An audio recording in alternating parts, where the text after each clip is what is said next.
ബി.ജെ.പിക്ക് അതെ, ബി.ജെ.പിയുടെ പട്ടികൾ, ബി.ജെ.പിയുടെ പോലീസ് പട്ടികൾ നിസ്സംശയം പറയും. കാരണം അത്രയും മൃഗീയമായ ഒരു നടനായാട്ടാണ് ജന്തർ മന്ദിറിൽ ഇപ്പൊ നടന്നുകൊണ്ടിരിക്കുന്നത്. എന്തിനു വേണ്ടിയിട്ടാണ്?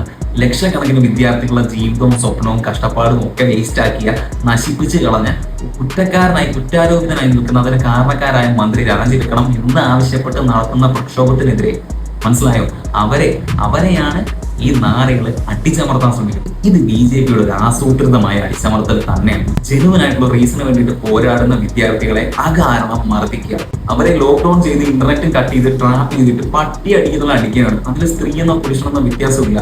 പിഞ്ചു കുഞ്ഞുങ്ങൾ മുതൽ വൃദ്ധന്മാർ വരെ സമരം ചെയ്യാൻ അവിടെ വന്നിട്ടുണ്ട്. അവരെ എല്ലാവരെയും സ്ത്രീയെന്നോ പുരുഷനെന്നോ കുട്ടിയെന്നോ വൃദ്ധനെന്നോ വ്യത്യാസമില്ലാതെ അടിച്ചമർത്തുകയാണ്, തല്ലി കൊല്ലുകയാണ്. ആ രീതിയിലേക്ക് വളരെ ക്രൂരമായ, പൈശാചികമായ, മൃഗീയമായ രീതിയിലേക്കാണ് ഡൽഹി പോലീസ് പോയിരിക്കുന്നത്.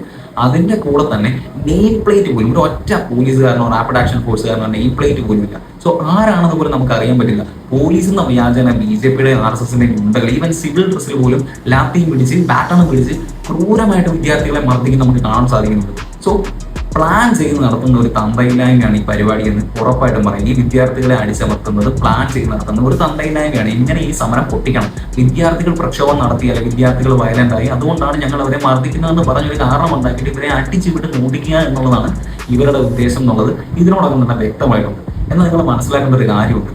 ഇന്ത്യയിൽ എല്ലാ പ്രാദേശിക മീഡിയകളും ഇതിനെപ്പറ്റി ശക്തമായി വാർത്തകൾ കൊടുക്കുമ്പോൾ മെയിൻ സ്ട്രീം മീഡിയസ് ഒന്നും ഇതിനെപ്പറ്റി ഒരു കുന്തവും പറയുന്നില്ല എന്നുള്ളതാണ് റിയാലിറ്റി. അവരവിടെ റിയാലിറ്റി ഷോസും അല്ലെങ്കിൽ സെലിബ്രിറ്റീസിനെ പൊക്കി പിടിച്ചുകൊണ്ടിരിക്കുകയാണ്. ഒരാളും ഇതിനെതിരെ മെയിൻ സ്ട്രീം മീഡിയസ് പ്രതികരിക്കുന്നില്ല. അവരാകപ്പാടെ ഈ സീനിലേക്ക് അല്ലെങ്കിൽ ഈ ലൊക്കേഷനിലേക്ക് വരുന്നത് ഇതിനെതിരെയുള്ള ഹെയ്റ്റ് സ്പീച്ചും പ്രൊപ്പഗണ്ടകളും ഫേക്ക് ന്യൂസുകളും സ്പ്രെഡ് ചെയ്യാൻ വേണ്ടിയിട്ട്, ക്രിയേറ്റ് ചെയ്യാൻ വേണ്ടിയിട്ട് മാത്രമാണ്. മലയാളികളായ നമ്മളാണ് ഇതിൽ കൂടുതൽ പ്രതികരിക്കേണ്ടത്. കാരണം നമുക്ക് മനസ്സിലാകുന്ന അത്രയും, നമുക്ക് പ്രതികരിക്കാൻ കഴിയുന്ന അത്രയും മറ്റൊരാൾക്കും കഴിയില്ല. അതുകൊണ്ട് ശക്തമായിട്ട് ഇതിനെതിരെ പ്രതികരിക്കുക തന്നെ വേണം. ഇതൊരു പാർട്ടിയുടെ, രാഷ്ട്രീയത്തിന്റെ പ്രശ്നമാണ്, ഇന്ത്യയുടെ യുവാക്കളുടെ പ്രശ്നമാണ്, ഇന്ത്യയുടെ ഭാവിയുടെ പ്രശ്നമാണ്.